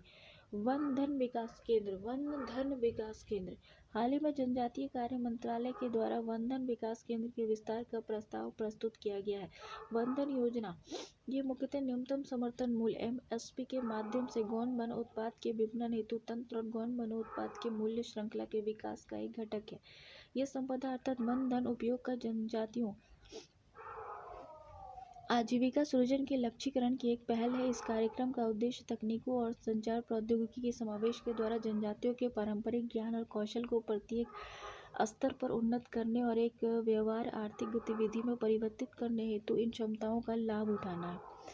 इसमें कहता है कि वन धन योजना के अंतर्गत ट्राइफेड गौण वन उत्पाद आधारित एक बहुउद्देशीय वन धन विकास केंद्र स्थापित करने में सहायता प्रदान करेगा। ये 10 स्वयं सहायता समूहों का केंद्र होगा, जिसमें जनजातीय क्षेत्रों में गौण वनों उत्पाद एकत्रित करने वाले 30 आदिवासी शामिल होंगे। प्रत्येक केंद्र स्थानीय रूप से उपलब्ध गौण वनों उत्पाद और कौशल आधारित हस्तशिल्पों के हेतु खरीद सह मूल्य संवर्धन के साझा सुविधा केंद्र के रूप में कार्य करेंगे और तकनीकी समर्थन ट्राइफेड द्वारा प्रदान किया जाएगा। यह योजना केंद्र स्तर पर नोडल विभाग के रूप में जनजातीय कार्य मंत्रालय द्वारा राष्ट्रीय स्तर पर नोडल अभिकरण के रूप में ट्राइफेड के माध्यम से कार्यान्वित किया जाएगा। राज्य स्तर पर योजना के कार्यान्वयन में गौण वनोत्पाद के लिए राज्य नोडल एजेंसी, जमीनी स्तर पर जिलाधीश महत्वपूर्ण भूमिका निभाएंगे।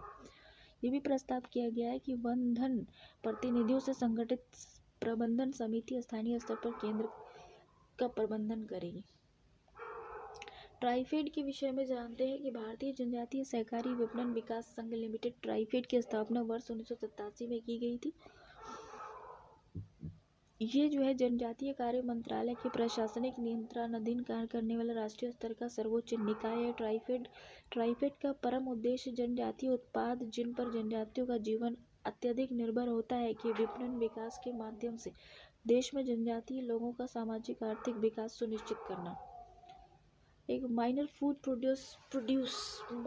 फॉरेस्ट प्रोड्यूस वनो उत्पाद माइनर देखो एमएफपी वस्तुतः गैर काष्ठ वनो उत्पाद जैसे ये वनों उनके चतुर्दिक निवास करने वाले जनजातीय समुदाय हेतु आजीविका के प्रमुख स्रोत होते हैं, चिकित्सकीय आवश्यकता और नकद आय प्रदान करते हैं। न्यूनतम समर्थन मूल्य के माध्यम से गौण वनोत्पाद के विपणन हेतु तंत्र और एमएफपी के मूल्य श्रृंखला की विकास योजना जनजातीय द्वारा एकत्रित किए गए एमएफपी को उचित मूल्य प्रदान कर उनकी आजीविका में सुधार हेतु एक सामाजिक सुरक्षा पाश के रूप में अभिलिखित है। जनजातीय कार्य मंत्रालय इस योजना के कार्यान्वयन में निगरानी हेतु नोडल मंत्रालय है। इस हेतु न्यूनतम समर्थन मूल्य को मंत्रालय द्वारा ट्राइफेड के तकनीक सहयोग के माध्यम से निर्धारित किया जाता है। यह न्यूनतम प्राथमिक मूल्य संवर्धन को समर्थन प्रदान करती है तथा शीत भंडारण माल गोदाम आदि हेतु आपूर्ति श्रृंखला करती है। ये सभी राज्यों में परिवर्तनीय है। Eklavya model residential school, Eklavya आदर्श आवासीय विद्यालय, ठीक है ना। एकलव्य आदर्श आवासीय विद्यालय खोला जाएगा, एकलव्य आदर्श रेसिडेंशियल स्कूल खोला जाएगा। वर्ष 2022 तक आदिवासी क्षेत्रों में 400 से अधिक एकलव्य आदर्श आवासीय विद्यालय स्थापित किए जाएंगे। जनजातीय कार्य मंत्रालय के द्वारा आदिवासी क्षेत्रों में एकलव्य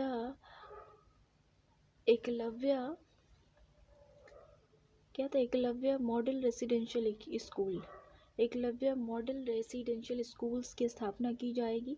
भारत के संविधान के अनुच्छेद 275(1) के अंतर्गत अनुदान प्रदान कर राज्य और केंद्र शासित प्रदेशों में ईएमआरएस की स्थापना की जाएगी। प्रत्येक ईएमआरएस का प्रबंधन एक समिति द्वारा किया जाएगा जिसमें अन्य लोगों के साथ साथ शिक्षा से संबद्ध प्रतिष्ठित स्थानीय गैर सरकारी संगठन भी शामिल होंगे। ईएमआरएस का उद्देश्य क्या है? दूरस्थ क्षेत्र में अनुसूचित एसटी छात्रों को गुणवत्तापूर्ण माध्यमिक उच्च स्तरीय शिक्षा प्रदान करना है, उन्हें उच्च व्यावसायिक शिक्षण पाठ्यक्रम और सरकारी, सार्वजनिक और निजी क्षेत्रों में नौकरियों के लिए शिक्षा प्रदान करना है, उन्हें उच्च और व्यावसायिक प्रशिक्षण पाठ्यक्रम तथा सरकारी, सार्वजनिक और निजी क्षेत्रों में नौकरियों में आरक्षण का लाभ उठाने के लिए सक्षम बनाना है। ऐसी अवसंरचना और निर्माण करना जो छात्रों के जीवन की शैक्षणिक, भौतिक और पर्यावरणीय और सांस्कृतिक आवश्यकताओं को पूरा कर सके। देखो शिक्षा पे अब हम लोग आते हैं। एजुकेशन, राष्ट्रीय शिक्षा नीति का मसौदा क्या है? न्यू इकोनॉमिक पॉलिसी का ड्राफ्ट नेशनल एजुकेशन पॉलिसी है। हाल ही में डॉक्टर के कस्तूरी रंगन की अध्यक्षता में गठित समिति ने भारत सरकार के मानव संसाधन विकास मंत्रालय को राष्ट्रीय शिक्षा नीति 2019 के मसौदे पर अपनी रिपोर्ट प्रस्तुत की है। भारत के में वर्ष 1968-1986 में 2 राष्ट्रीय शिक्षा नीतियाँ निर्मित की गई थी, 1968 में और 1986 में। राष्ट्रीय शिक्षा नीति 2019 का विजन भारत केंद्रित शिक्षा प्रणाली के निर्माण पर आधारित है जो सभी को उच्च गुणवत्तायुक्त शिक्षा प्रदान करके हमारे राष्ट्र को एक न्यायसंगत और जीवंत ज्ञान आधारित समाज को रूपांतरित करने में प्रत्यक्ष योगदान दे सके।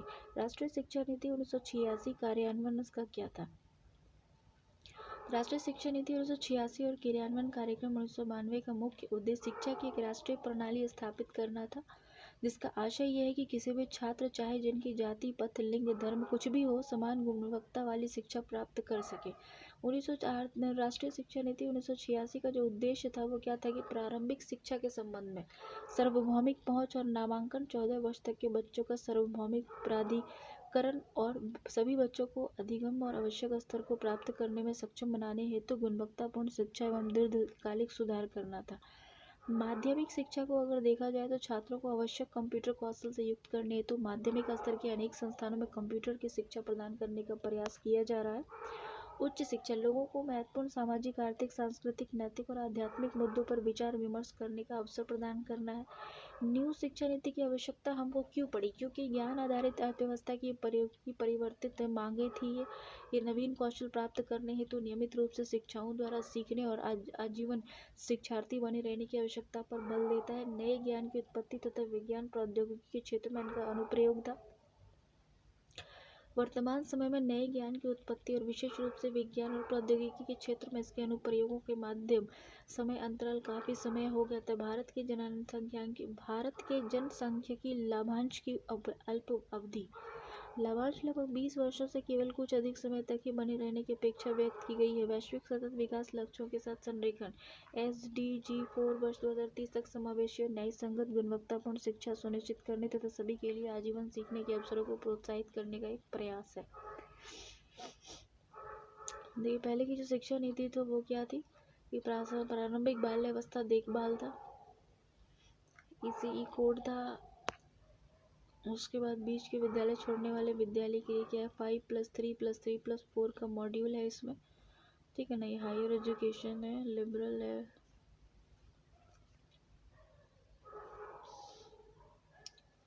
शिक्षा प्रौद्योगिकी सूचना संचार प्रौद्योगिकी के माध्यम से राष्ट्रीय शिक्षा मिशन के द्वारा आभासी प्रयोगशाला को स्थापित करना। इसके कारण दूरस्थ क्षेत्रों में भी विभिन्न विषयों और प्रयोगशालाओं की स्थापना की जा सकेगी। मिशन के तहत प्रौद्योगिकी के समावेश और परिनियोजित और उपयोग पर निर्णय स्वायत्त और राष्ट्रीय शैक्षणिक प्रौद्योगिकी फोरम को स्थापित किया जाएगा। विद्यालय के पाठ्यक्रम में शैक्षणिक प्रौद्योगिकी को एकीकृत करना है। National repository of education data को स्थापित किया जाएगा। स्कूल शिक्षा गुणवत्ता सूचकांक, school education quality index. School education quality index में देखते हैं हाल ही में नीति आयोग के द्वारा स्कूल शिक्षा गुणवत्ता सूचकांक का 2य संस्करण जारी किया गया। इसमें प्रासंगिक संवैधानिक प्रावधान किए गए। वर्तमान में स्कूली शिक्षा का विषय भारतीय संविधान की अनुसूची 7 की संवर्धित सूची में समाविष्ट है। इसे 42वीं संविधान संशोधन अधिनियम 1976 के द्वारा राज्य सूची में संवर्धित सूची में इसे 42वां संविधान संशोधन अधिनियम 1976 के द्वारा राज्य सूची से संवर्धित सूची में स्थानांतरित कर दिया गया है। इसे नीति आयोग के द्वारा मानव संसाधन विकास मंत्रालय, राज्यों और संघ शासित प्रदेशों और वर्ल्ड बैंक तथा इस क्षेत्र के विशेषज्ञों के सहयोग से विकसित किया गया है। यह सूचकांक राज्यों और संघ शासित प्रदेशों को ज्ञान एवं सर्वोत्तम प्रथाओं को साझा करने और सक्षम बनाना है। इस प्रकार यह प्रतिस्पर्धी व सहयोगात्मक संघवाद की भावना को भी प्रोत्साहित करता है। संकेतक हो गया, इसमें 30 संकेतक शामिल है जिन्हें निम्नलिखित 2 व्यापक श्रेणियों में विभाजित किया गया था। परिणाम हो गया आउटकम, इसमें अधिगम लर्निंग, पहुंच और सभ्यता इक्वलिटी जैसे आउटलुक शामिल है। देखो शासन प्रक्रिया सहायता परिणाम, गवर्नेंस प्रोसेस एडिंग आउटकम, इसमें छात्रों और शिक्षक की उपस्थिति, शिक्षकों की गुणवत्ता, प्रशिक्षण, शासन की जवाबदेही और पारदर्शिता जैसे आउटकम में सहायक संकेतक शामिल हैं। राज्य और संघ शासित प्रदेशों को एक समान तुलना के लिए 3 समूह तो बड़े राज्य, छोटे राज्य और संघ शासित प्रदेशों में वर्गीकृत किया गया है, ठीक है ना। तो किया गया है। और रैंकिंग देखो 2 प्रकार की रैंकिंग प्रदान की गई है, अर्थात समग्र प्रदर्शन रैंकिंग, ओवरऑल परफॉर्मेंस दिया गया है एक, और एक इंक्रीमेंटल परफॉर्मेंस दिया गया है, ठीक है ना। तो अगर निष्कर्षतः देखा जाए तो बड़े राज्यों में समग्र प्रदर्शन स्कूल ओवरऑल परफॉर्मेंस में बड़े राज्यों में जो है केरल का प्रदर्शन सबसे बेहतर रहा है, जिसमें केरल को जो है वो 76.6% स्कोर दिया गया है। उत्तर प्रदेश को जो है 36.4 का प्रतिशत रहा है स्कोर। हरियाणा, उड़ीसा, असम जैसे बड़े राज्य हैं जिन्हें सबसे अधिक सुधार किया है, जबकि कर्नाटक और उत्तराखंड प्रदर्शन में सर्वाधिक गिरावट दर्ज की है। छोटे राज्यों में मेघालय, नागालैंड, गोवा को काफ़ी सुधार हुआ है, जबकि अरुणाचल प्रदेश और मिजोरम में गिरावट आई है। संघ शासित प्रदेशों में दिल्ली के साथ साथ चंडीगढ़ ने भी अपने समग्र प्रदर्शन को बरकरार रखा है।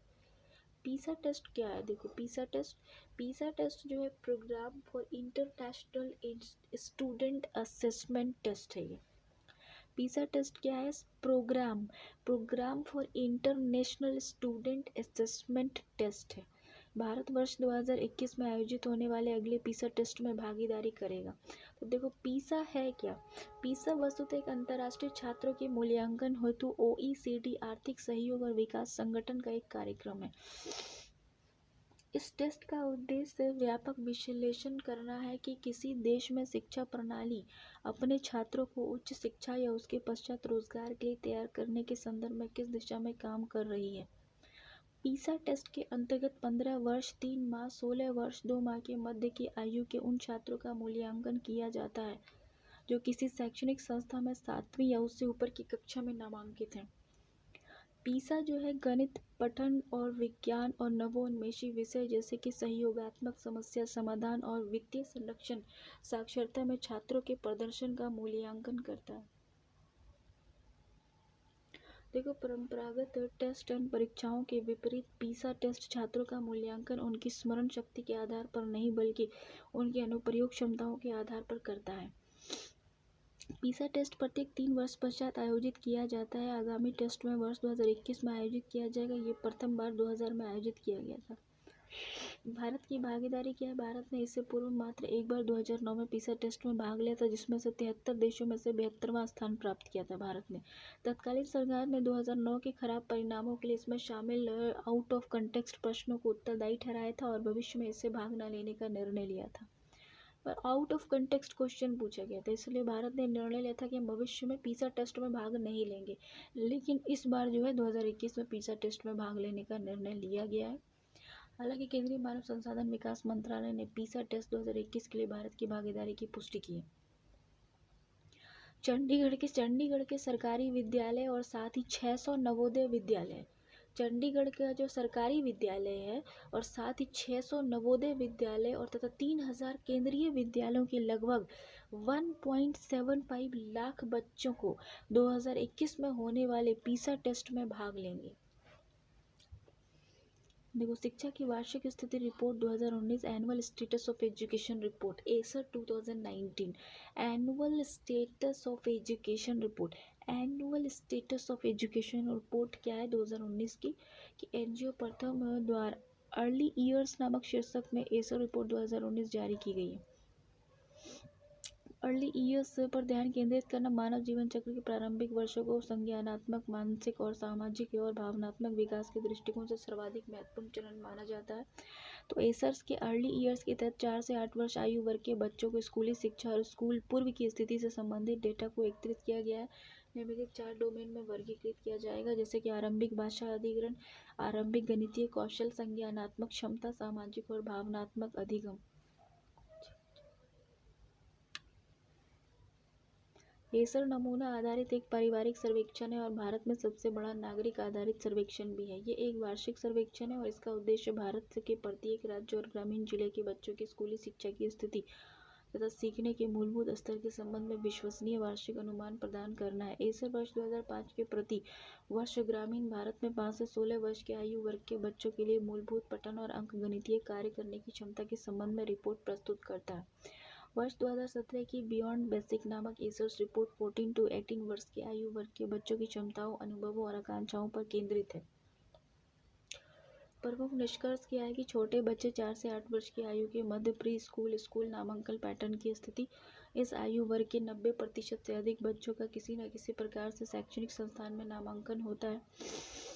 देखो, इसमें कहते हैं कि पूर्व प्राथमिक ग्रेड कक्षा 1 to 3 बच्चे की स्थिति। इस समय बच्चों की आयु वर्ग में भिन्नता है, जो कि कक्षा 1 में सर्वाधिक है, लेकिन इसके आगे की प्रत्येक कक्षा में ये घटती चली जाती है। साथ ही प्रत्येक कार्य को अधिक आयु वाले बच्चे अपेक्षाकृत कम आयु वाले बच्चों की तुलना में बेहतर तरीके से करते हैं।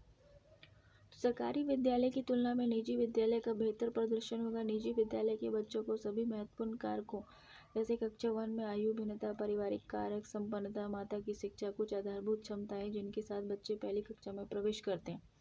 इसमें कहता है कि बच्चों के सभी महत्वपूर्ण कारक जैसे कि कक्षा 1 में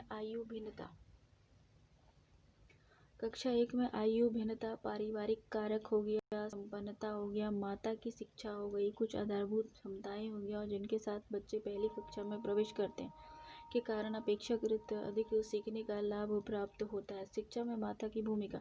प्री प्राइमरी सेक्शन में जिन बच्चों की माताओं द्वारा स्कूली शिक्षा के केवल 8 या उससे कम वर्ष पूर्ण किए हैं।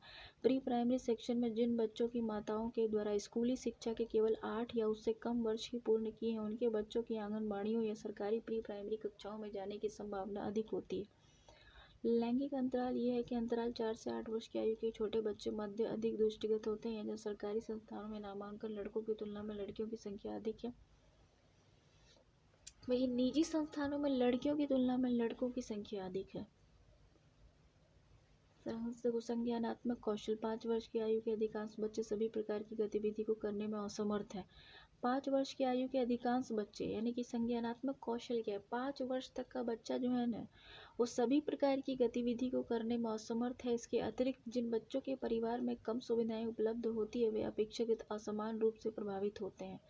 भारत में प्री स्कूल शिक्षा एवं देखभाल शिक्षा का अधिकार अधिनियम में ये प्रस्तावित किया गया है कि राज्य सरकारी द्वारा प्री स्कूल आयु अर्थात 3 से 6 वर्ष के सभी बच्चों के लिए आरंभिक बाल्य देखभाल शिक्षा की आवश्यकता व्यवस्था की जाएगी। राष्ट्रीय शिक्षा नीति 2019 के मसौदे में आरंभिक बाल्यकाल की शिक्षा के महत्व को रेखांकित किया गया और पूर्व प्राथमिक प्री प्राइमरी शिक्षा प्रदान करने के लिए दिशा निर्देश निर्धारित किए गए हैं।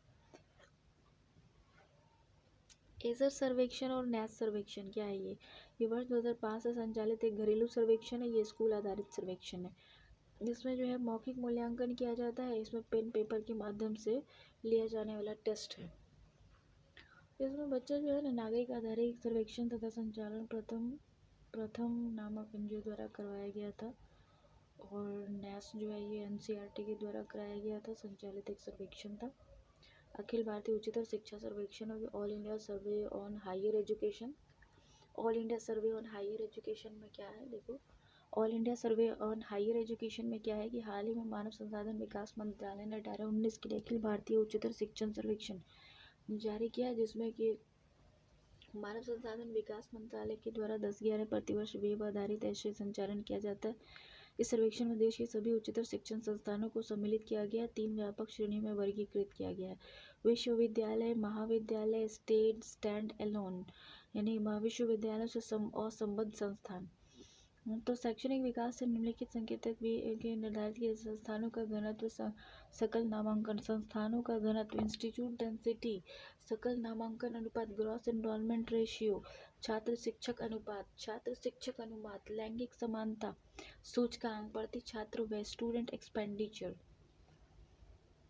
तो उच्चतर शिक्षा में नामांकन भारत में उच्चतर शिक्षा में 18 से 23 आयु वर्ग के सकल नामांकन अनुपात में 25.8% से आंशिक रूप से बढ़कर 26.3% हो गया, जिसमें पुरुषों की भागीदारी 26.3 से महिलाओं की भागीदारी 26.4 है। छात्र नामांकन उत्तर प्रदेश शीर्ष स्थान पर है, इसके पश्चात महाराष्ट्र का स्थान है। उच्चतर शिक्षा संस्थानों की संख्या, विश्वविद्यालय की संख्या और उच्चतर शिक्षा संस्थानों की कुल संख्या में भी वृद्धि हुई है। घटता लैंगिक अंतराल, नामांकित विद्यार्थियों में 51.36 पुरुष है और 48% महिलाएं हैं, जो उच्चतर शिक्षा में लैंगिक अंतराल में होने वाली कमी को दर्शाता है। कॉलेज घनत्व अर्थात 1 लाख पात्र आबादी और महिलाओं की संख्या अखिल भारतीय औसतन 28 की तुलना में बिहार में 7 और कर्नाटक में 53 है।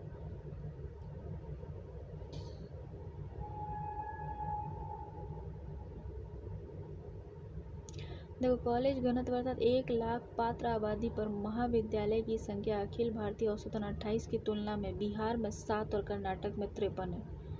यानी कि कॉलेज घनत्व जो है ना वो 1 लाख आबादी पर एक महाविद्यालय होना चाहिए, लेकिन बिहार में जो है वो 7 ही यूनिवर्सिटी है महाविद्यालय।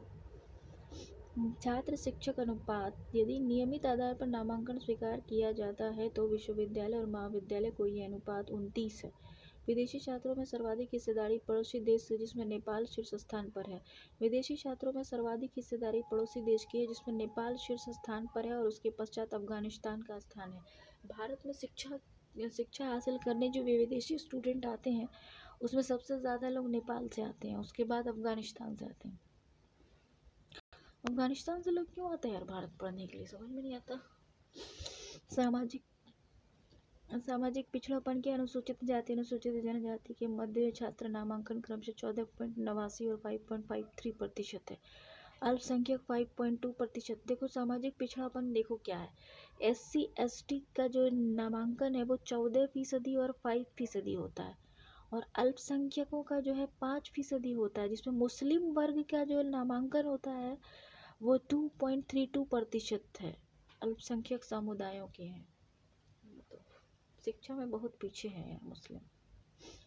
Education quality upgradation and inclusion programs equip, मानव संसाधन विकास मंत्रालय ने अगले 5 वर्षों में उच्चतर शिक्षा की गुणवत्ता और पहुंच में सुधार करने हेतु 1.5 लाख करोड़ रुपए की एक महत्वाकांक्षी कार्य योजना शिक्षा गुणवत्ता उन्नयन और समावेश कार्यक्रम को प्रारंभ करने की योजना बनाई है।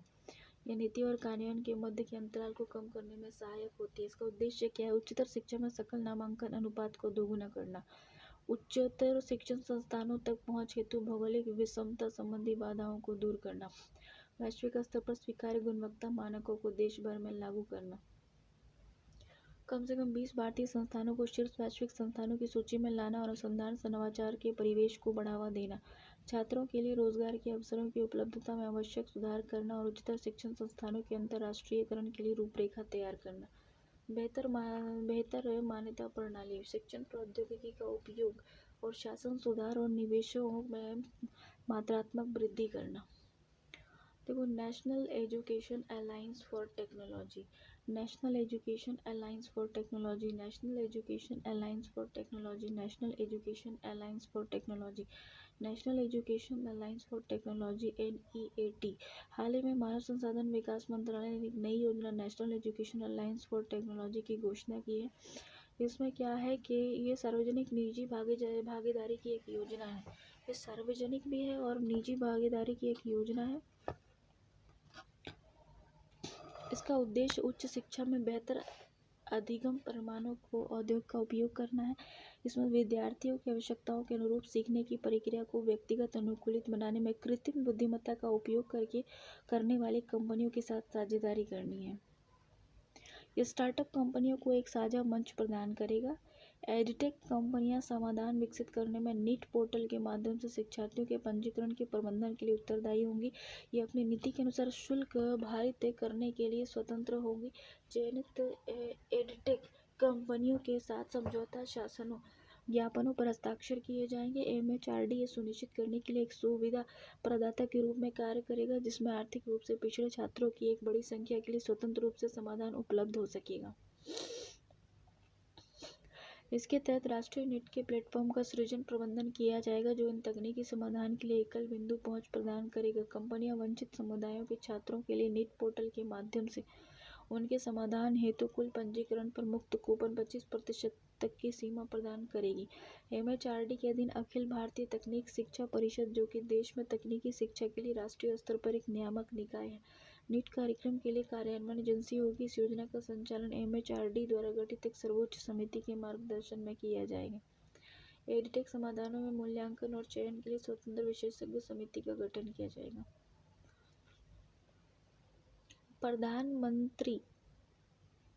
प्रधानमंत्री नवोन्मेष शिक्षण कार्यक्रम ध्रुव।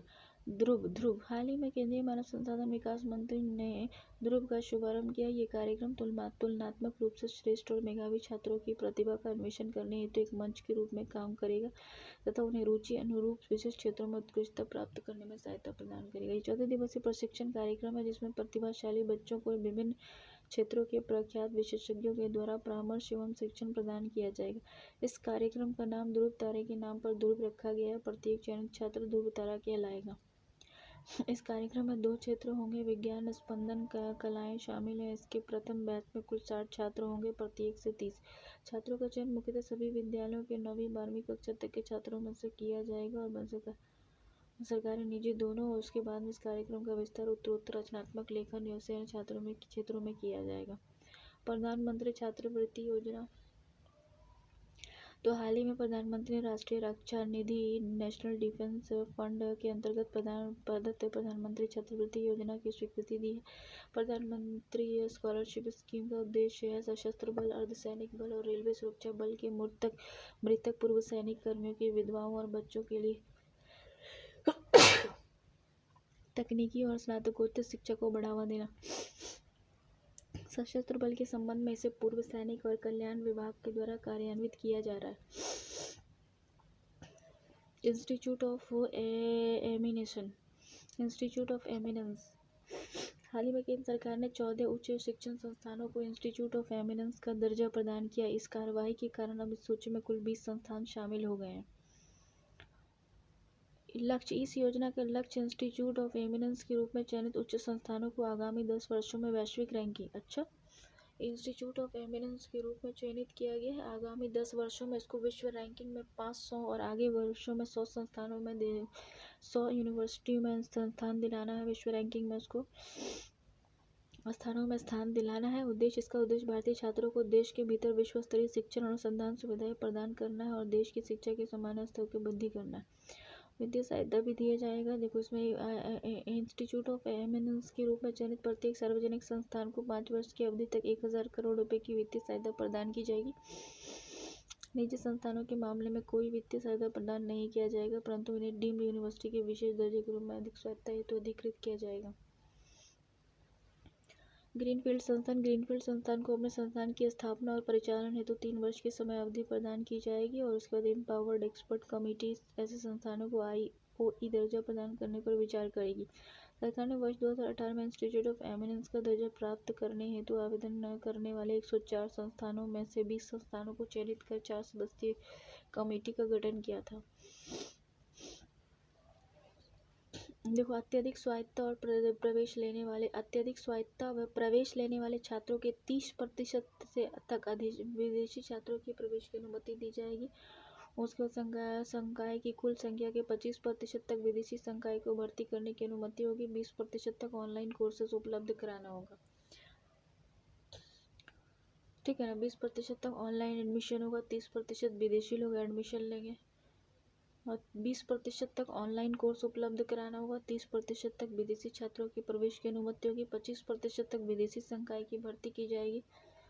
यूजीसी की अनुमति के बिना वैश्विक रैंकिंग में 500 संस्थानों के साथ एकेडमिक सहयोग स्थापित करना होगा। बिना किसी प्रतिबंध के विदेशी छात्रों पर शुल्क प्रभावित और निर्धारित करने की स्वतंत्रता होगी। विदेशी छात्रों पर शुल्क प्रभावित और निर्धारित करने की इंस्टीट्यूट को स्वतंत्रता होगी, जितना चाहे पैसा ले सकता है। डिग्री लेने हेतु क्रेडिट आवर्स और वर्षों की संख्या के संदर्भ में पाठ्यक्रम संरचना लचीलापन होगा। करिकुलम और पाठ्यक्रम आदि के संदर्भ में पूर्ण लोचशीलता प्रदान की जाएगी। परामर्श स्कीम होगी। हाल ही में मानव संसाधन विकास मंत्रालय और विश्वविद्यालय अनुदान आयोग यूजीसी की परामर्श योजना का शुभारंभ किया गया था। इसके अंतर्गत नैक से मान्यता प्राप्त करने के इच्छुक संस्थानों को परामर्श प्रदान किया जाएगा। शिक्षण अधिगम, मूल्यांकन, अनुसंधान, नवाचार, संस्थागत मूल्य, व्यवहार आदि शामिल किए जाएंगे। इस योजना के तहत यूजीसी की गुणवत्ता अधिदेश क्वालिटी मैंडेट में सूचीबद्ध गुणवत्ता मानकों पर विशेष ध्यान केंद्रित करते हुए परामर्श हेतु 1000 उच्च शिक्षण संस्थान को लक्षित किया जाएगा। राष्ट्रीय मूल्यांकन और प्रत्यायन परिषद हो गया नैक। इसे वर्ष 1994 में यूजीसी के एक स्वायत्त संस्थाओं के रूप में स्थापित किया गया था। इसका उद्देश्य गुणवत्ता आश्वासन को उच्चतर शिक्षण संस्थानों की कार्यप्रणाली का एक अभिन्न अंग बनाना है। नैक अपना कार्य सामान्य परिषद और कार्यकारी समिति के माध्यम से उत्पन्न करती है, जिसमें शिक्षा क्षेत्र से जुड़े प्रशासन, नीति निर्माता और भारतीय उच्चतर शिक्षा प्रणाली के सभी वर्गों में वरिष्ठ शिक्षाविद शामिल होते हैं। यूजीसी के अध्यक्ष नैक की सामान्य परिषद के अध्यक्ष होते हैं और कार्यकारी समिति का अध्यक्ष उत्कृष्ट अकादमिक व्यक्तित्व होता है, जिसका मनोनयन सामान्य परिषद के अध्यक्ष के द्वारा किया जाता है। स्टडी इन इंडिया क्या है कि इंडोसैट एक सैटेलाइट को लॉन्च किया गया। विदेशी छात्रों को भारतीय शैक्षणिक संस्थानों में शिक्षा ग्रहण करने के लिए आकर्षित करने हेतु बजट 2020 में स्टडी इन इंडिया योजना के तहत इंडोसैट परीक्षा प्रारंभ करने का प्रस्ताव प्रस्तुत किया ताकि एशिया और अफ्रीका से भारत में अध्ययन करने के इच्छुक छात्रों के मूल्यांकन का परीक्षण किया जा सके। स्टडी इन इंडिया कार्यक्रम का मुख्य उद्देश्य भारत की एक आकर्षक शिक्षा केंद्र के रूप में पहचान स्थापित करके विदेशी छात्रों को लक्षित करना है। ये कार्यक्रम दक्षिण पूर्व एशिया, मध्य पूर्व अफ्रीका के चयन से 30 से अधिक देशों में अंतर्राष्ट्रीय छात्र छात्राओं को आकर्षित करने पर केंद्रित है। पड़ोसी देशों पर ध्यान केंद्रित करने के साथ